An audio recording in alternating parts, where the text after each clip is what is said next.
is your Classic Metal Show right here on the ClassicMetalShow.com. That, of course, if you didn't know, well, let's just face it, if you didn't know, you need to go listen to something else, because that was Metal Church, of course. That's from the vault, the new release from Metal Church. That one was called Dead on the Vine, and here's a guy that's anything but dead on the vine. It is the main man. It is the guitarist of Metal Church. Once again, coming back to the show, it is Kurdt Vanderhoof. Kurt, how are you, sir? I'm doing quite well, considering all the circumstances, but it's all good. I agree with you, man. I mean, it's a crazy time, probably the craziest time that any of us have been through. No? Absolutely. But just wait and see how great it's going to be after we get through this. Exactly. Oh, I gotta say. So I'm already anticipating the huge parties that are going to happen. The end of the coronavirus parties at every bar, at every club, at every show for the next 12 months or so. Once this is done, you know. Absolutely. Yep. Nice. Exactly. Well, dude, and there's going to be even more cool stuff. Absolutely. Yeah, we'll just wait and see. No doubt, man. Well, Kurt, Metal Church has obviously been on a roll here since Mike Howe came back, really for a long time, because I personally love the records that you did with Ronnie as well. So it's not like the band. Oh, thank you. It's really not like the band sucked and then came back, but you guys have really found like a big creative energy since Mike came back to the band. You know, you've done a couple of really great records, and now you've got this music from the vault, which I'm assuming most of this is stuff that didn't make records, but it's fantastic as well. Yep.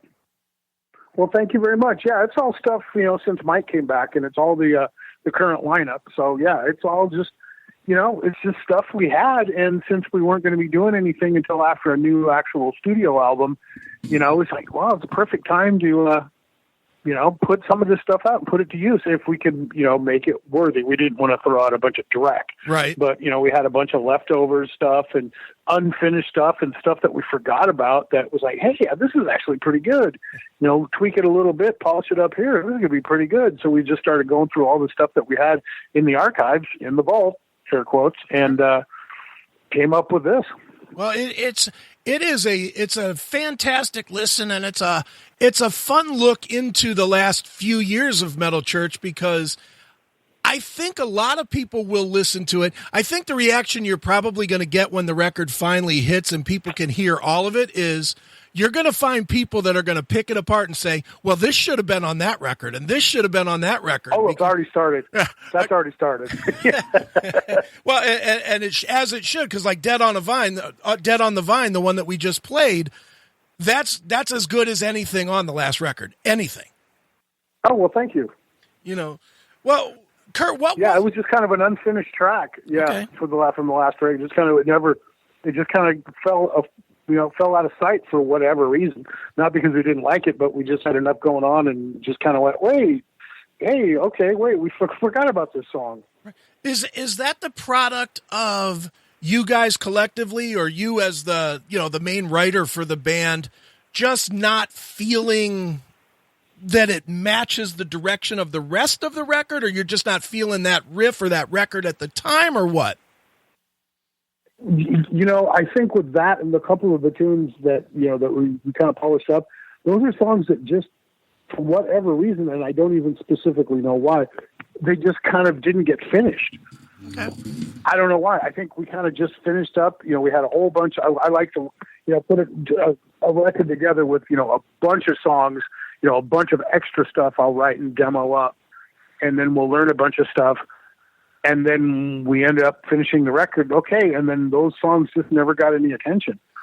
Right. So it's not because we didn't like it at the time or any of that kind of stuff. We just, it's just, like I said, it could be a multitude of different reasons. Right. Sure. Now I've known a ton of musicians, and none of you guys are ever satisfied with anything that you do. You always, never. Every musician I've ever met goes back and is like, well, I would resequence this, or I would change this riff or this bass line or whatever. Now that you hear these songs in a completed form, do you look at any of them and say, well, maybe I would replace this song with that song on the last record or the record before it? Oh, absolutely. Oh, no, without a doubt. Yeah, exactly. Yeah, because you're always second guessing yourself because we're all artists. And we're all extremely, horribly insecure. Right. Now, Kurt, are all of these songs specifically from Mike's return to the band? Was Yes. any of this Ronnie stuff or not at all? No, this is all current lineup stuff. Okay. Oh, what is it then about Mike's return that has put you guys on such an upward creative, curve, I guess, because it really feels like you guys have found that energy that was there the first time Mike was in the band. That's why, when Mike came back, it was just, that's exactly it. I mean, it just has given us, we love working together. And and the fact that we still, and, at our point in our career and in our lives, that we get to do this together after all these years and have people still want to listen, that's exciting. And we were taking advantage of that. Definitely. We want to, we enjoy doing it, sure, which is the main reason anybody should be making music. Right. Definitely is. Now with Mike coming back, it's kind of the double-edged sword. And now it's been a few years where you've been able to see it firsthand. How is it that he has lost nothing on his voice, considering the style he sings in? I mean, he sounds amazing, both live and in the recorded setting. Well, because he took care of himself. Oh. It speaks volumes for, you can still do it. And, it literally just the simple fact of taking care of yourself will give your longevity in any career you have. Sure. And he's a testament to that. Definitely. Now, Kurt, for you, for Metal Church right now, I mean, we're obviously, as we said at the beginning, we're going through this crazy, crazy time with this virus and everybody locked down. Could not come at a worse time for Metal Church, with a release right around the corner, and you're gearing up, and I'm sure you guys probably had something tour wise that was either in the works. No, we didn't. Oh, you didn't have anything? No, we had going? nothing. No. Okay. No, we didn't. I was in the process of a big relocation. Okay. And I'm relocated to Southern California. Oh. And so after the last last shows we did from the last record, I kind of said, "Hey guys, we have literally toured the world off this last album. I'm relocating. I got a house to sell. I've got to find a new place. I got to find a new studio. So we have literally done that. Okay. So I'm shutting it down until after we have a new studio album." And in the process of that, working with Rat Pack, and we realized that's when we realized how much stuff we had in the archives. Okay. And we figured this would be a really good time to put this to good use. Sure. Again, didn't want to put out a bunch of dreck or anything like that. It was just to fill some space. If we decided if we could put something out that was good, it'd be a good time to put something out. And then then I'll get the studio built back up and then resettled and start working on a new album. And then we'll start talking about tour. So yeah, it didn't really affect us that much. It did affect Presto Ballet, my prog band. Right. We were booked on the Cruise to the Edge, and really got disappointed because we don't get very many opportunities to perform live. And I love playing that stuff. And we had a new album out and everything like that. And so we were booked on that. So that obviously got canceled, but it's being rescheduled. So, right. For me, it's just this lockdown is I'm playing a heck of a lot of guitar right. and getting a whole bunch of writing done. So I'm using it to the best of my advantage. Sure. And at this point, especially with the Presto Ballet stuff, while you might be disappointed that the thing got canceled, the other side of that spectrum is you might have caught yourself a damn lucky break the way that the virus has hit the people that have been on ships, Well, that's why. That's exactly why. I mean, before they actually canceled it, we were probably, unfortunately, going to have to pull out of that. Right. Just simply because our singer his wife is a doctor in Seattle. Okay. So him leaving was going to present a real problem. We didn't for sure think of, but it was going to be a little bit difficult. So, yeah, so it worked out, and I think really by the time this is all done, it's going to be a good time for everybody. The whole planet is going to be in much better shape after we get through this, on all levels. Definitely. So. Do you think that this will change the way you interact, because you guys have always been a really friendly band as far as signing everything, going to the merch booth as soon as the show is ended a lot of times and just signing and taking pictures, whatever. Do you think this changes things? Not out of fear as much as just out of, what I think would be normal is a normal amount of skepticism that everything is truly all clear. No, I mean, no, it's not going to change a thing. I mean, without getting into the politics of where I stand politically and all that, and my feelings about what's actually going on, we've always done that. And, I've always, we've always had a lot of hand sanitizer around. You're shaking a lot of hands and, people, sweaty metalheads getting all over you and stuff like that. It's part of the deal, and we've all at one point or another caught a cold or caught something from somebody or something, but it's, it wasn't that big of a deal, but it's, I mean, to go out and meet the fans is really important because again, it's, after all these years, the people that I still, somebody like yourself wants to actually talk to me about a record that's coming out, that's not lost on me. And, so we're, we don't want to let that kind of stuff. It's not going to change anything for us. Very cool. Yeah. It's not going to change anything. I certainly understand that. And, and you're so right, man. It's a lot of people. I wonder if you will see, though, a lot of bands that probably will run and hide a little bit. And, maybe. And you can't really blame them either, Yeah, you can't. But, at the same time, I think, that you can't live in fear. But, hey, that's the thing. Hey, if that's their deal. Right. That's great. We're not going to do that. We're not going to do that. Sure, definitely.